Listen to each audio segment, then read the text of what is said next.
Welcome back to today trends. இன்றைக்கி நம்ம வீடியோவில் பார்க்க போகிறது நம்ம அமுல் பேபியோட சைல்ட்ஹுட் ஃபோட்டோ எல்லாருமே பார்த்துருப்போம். பட் ரவுடி பேபியோட சைல்ட்ஹுட் ஃபோட்டோ நீங்கள் யாரும் பார்த்துருக்க மாட்டீங்க. ஸோ அதுதான் இப்போ நம்ம பார்க்க போகிறோம்.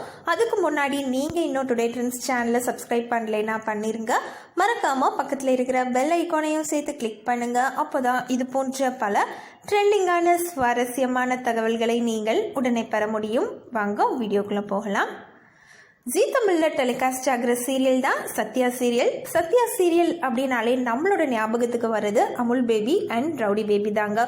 பொதுவாக எல்லா சீரியல் ஆக்டர்ஸுமே தங்களோட சைல்ட்ஹுட் ஃபோட்டோ சோஷியல் மீடியாவில் ஷேர் பண்ணியிருக்காங்க.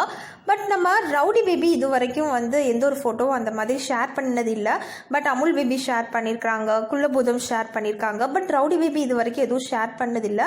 இப்போது நீங்கள் பார்க்க போகிற இந்த ஃபோட்டோ ரவுடி பேபிக்கு 18 இயர்ஸ் 18 வயசு இருக்கும்போது எடுத்த ஃபோட்டோ. அண்ட் இது ஒரு ஆல்பம் சாங்லேருந்து நான் ஸ்க்ரீன்ஷாட் பண்ணி எடுத்தேங்க. இந்த ஆல்பம் சாங் நம்ம ரவுடி பேபி சின்ன வயசாக இருக்கும்போது ஒரு ஆல்பம் சாங் பண்ணியிருக்காங்க. அண்ட் அதில் அவங்க கூடவே அவங்களோட சிஸ்டரும் சேர்ந்து பண்ணியிருக்காங்க. அதில் இருந்து எடுத்த ஃபோட்டோ தான் இந்த ஃபோட்டோ. ஸோ இப்போவும் பார்த்தோன்னா பெருசாக ஒன்றும் டிஃப்ரென்ஸ் தெரில. ரவுடி பேபி அப்போ இருந்து இப்போ வரைக்கும் சேம் அதே மாதிரி தான் இருக்காங்க. Face cut same face cut தான். ரொம்ப கலராக நல்லா ஒல்லியாக ஹைட்டாக இருக்கிறாங்க. அந்த க்யூட்னஸ், அந்த சின்ன பிள்ளை அப்படிங்கிறதுக்கான அந்த க்யூட்னஸ் மட்டும் அப்படியே இருக்குது ரவுடி பேபிக்கு. ஸோ இன்னமுமே கூட அந்த க்யூட்னஸ் இருக்குது தான் செய்யுது. ஸோ நீங்களுமே பார்த்து என்ஜாய் பண்ணுங்கள். தேங்க்யூ.